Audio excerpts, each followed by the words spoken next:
NATO has stopped short of handing Kyiv the invitation to join the alliance. And that's not it. They've not even provided a timetable for accession that Ukraine has been seeking. At the same time, NATO dropped the requirement for Ukraine to fulfill a so-called membership action plan, and that effectively removes one hurdle on Kyiv's way into this alliance. The declaration goes on to say, and I quote, "We will be in a position to extend an invitation to Ukraine to join the alliance when allies agree and conditions are met."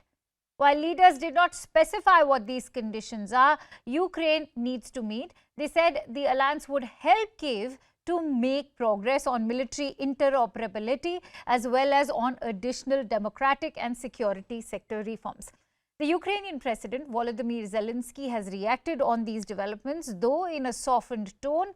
The question is, why does a NATO membership continue to dodge Ukraine, that too at a time when it's fighting with Russia? And what will it take for Ukraine to be included in the alliance? Let's find out. But before that, let me play out some reactions. To begin with, here's the Ukrainian President. Welcome to this first meeting of the NATO-Ukraine Council. This is truly a historic moment, allies and Ukraine sitting side by side as equals to address our common vision of Euro-Atlantic security. And I'm really honored to welcome in our midst our dear friend Volodymyr Zelenskyy, President of Ukraine. Welcome to you, Volodymyr. It's great to have you here.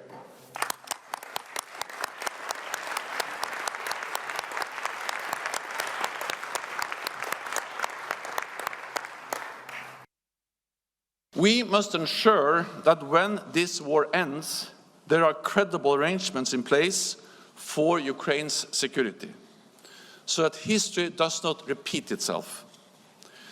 I therefore welcome that many allies will today commit to providing long-term security assistance to Ukraine. This will help deter any future aggression from Russia after this war ends. This summit stands out. At the Munich Security Conference in February, I called for long-term security arrangements to protect Ukraine, break the cycle of Russian violence, and ultimately help end this war. And today, we have delivered. Together with our G7 partners, we have agreed to provide the long-term bilateral security commitments that Ukraine needs. These commitments mark a new high point in international support for Ukraine. And I want to be clear, they are not a substitute for NATO membership. The summit communiqué echoes the UK's long-held position that Ukraine's future is in NATO. And we've taken a big step this week towards bringing Ukraine into the alliance. Together, we've shortened their path to membership, removing the need for a membership action plan, and holding the first meeting of the NATO-Ukraine Council with President Zelenskyy sitting at the table by our side as an equal. Do you accept that raising? Well, President Zelenskyy has expressed his gratitude for what we've done on a number of occasions, and not least in his incredibly moving address that he made to Parliament earlier this year, and he's done so again to me as he has done countless times when I've met him. So I know he and his people are incredibly grateful for the support the UK has shown, the welcome that we've provided to many Ukrainian families, but also the leadership that we've shown throughout this conflict, as I mentioned, often being the first to move support forward, whether it was with the provision of tanks or indeed long-range weapons. And as I say, he's enormously grateful for that. But people across Ukraine are also fighting for their lives and freedom every single day, and they're paying a terrible price for it. So I completely understand Volodymyr's desire to do everything he can to protect his people and to stop this war, and we will continue to give him the support that he needs. I understand the frustration. Ukraine wants to live in peace, like we are living in peace. We are under NATO's umbrella, and that's why we are living in peace, and Russia is not attacking us, and Ukraine wants the same. So I totally understand. And the question is how we can all help Ukraine to defend themselves so that they can end this war and then admit Ukraine to NATO. Thousands of additional troops which we will be based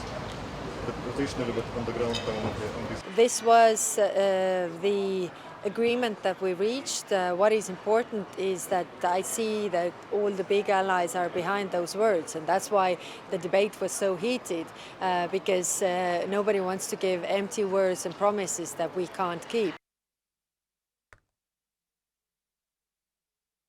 Right. So as we were posing that question earlier, why is the NATO membership continuing to dodge or avoid Ukraine? Let's delve deeper into it. And for that, I'm joined in by Ben Aris, who's the editor-in-chief of BNE. Thank you, Ben, for joining in. Now, the NATO summit declaration has said that Ukraine's future is in NATO. But of course, it stops short of handing Kyiv that invitation or even a timetable for accession that the country has been seeking. We know that NATO and Ukraine share a complicated history, but what explains NATO's vagueness despite the war in Ukraine? Well, NATO is very divided. It's an alliance of like 24 countries, and it's an alliance of 24 countries, and that for NATO to take in a new member, it has to have a unanimous vote.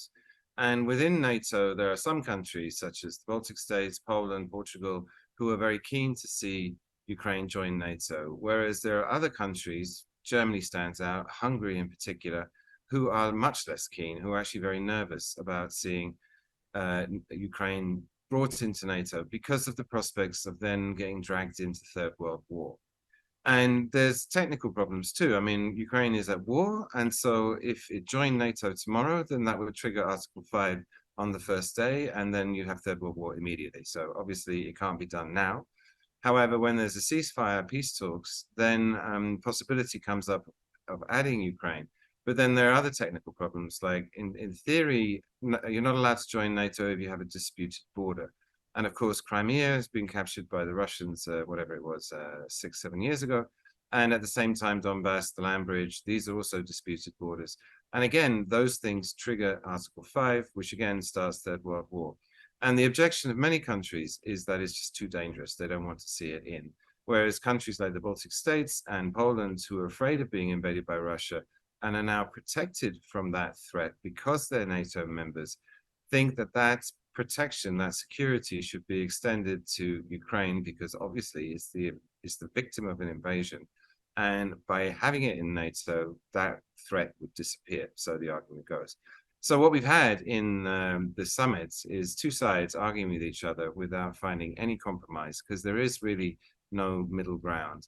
And the upshot is that although Ukraine desperately wants to join, it's been left again in limbo. There's been no progress from the Bucharest 2008 meeting, where the invitation was first extended for Ukraine to eventually join without any sort of timetable. And we've had no progress from that at all.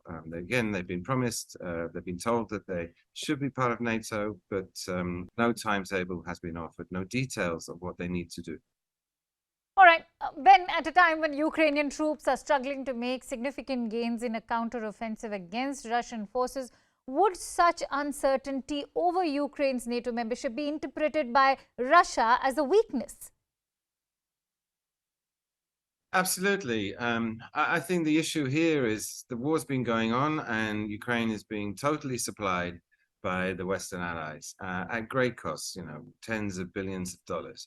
And again, the death tolls on both sides are horrific. I mean, we haven't seen hundreds of thousands of soldiers have been killed already. And that includes also tens of thousands of civilians, if not more. And the danger for Zelenskyy is losing the support of the West. And that will start when it becomes apparent that this is an unwinnable war, that militarily you cannot win this war. And we're seeing that now, aren't we? Because the counteroffensive has started, it's made very little progress. The death toll on the Ukrainian side is going up. The money's being poured into what increasingly looks like a bottomless pit. And now you've taken away the prospect of NATO membership, which would have been a solution, long-term solution to prevent any further fighting. So without NATO, this war could go on for years. And then you've already got fractions in the West and Europe, particularly in the States, who are starting to wonder, what's the point of this? We should actually call a halt to it because it's costing a lot of money and bringing us nothing other than death and misery. And once that process starts, then that's what Kiev is really afraid of. And Zelensky's been fantastic, touring, lobbying, keeping the story on the front page for 500 days now.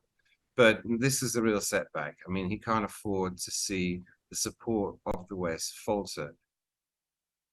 Right. Ben, with some parties like Germany and the US still viewing the current scenario in the grey zone, what can the West offer Ukraine? Will long-term security guarantees pacify Ukraine, or will they be enough to pacify Ukraine? Well, without NATO membership, we're in a very difficult position. Notably, yesterday, the political stuff, NATO membership, didn't happen. However, the material stuff, more arms, more money, that happened. And a lot of countries have said and are saying today, offering hundreds of millions, if not several billions dollars worth of new arms supplies. A permanent $500 million fund was put in place every year to support Ukraine's military. So they're giving it material aid, but this is aid, and they're not offering solutions, political solutions, which was what NATO membership was. In terms of security guarantees, then without NATO, back in April when they had a peace process that nearly came to a deal, actually NATO conceded and said we will give up our NATO ambitions and go back to neutrality and rely instead on bilateral security agreements. And the Kremlin actually indicated that it would accept that was satisfactory, because for the Kremlin, the goal here is simply to keep NATO missiles out of Ukraine, off the border, across from the most populous part of Russia. And so I think that's a prospect. Macron in France has already indicated he thinks it's a good idea and has said that we should offer strong, real security, bilateral deals for Ukraine. And again, as part of the summit, there's been less reported. I mean, that discussion about what sorts of deals could be offered, how that would be structured, who will participate, is being discussed at the moment. And the beauty of the bilateral security deals is that not everybody has to participate. So people like Hungary cannot participate. But then you've got powerful countries like France, Germany, the UK, who can participate and will offer real, seriously powerful security guarantees because they have powerful armies. All right. Thank you so much, Ben, for breaking down that entire summit. It does seem like a huge disappointment for Ukraine. For now, thank you so much, Ben Ayres.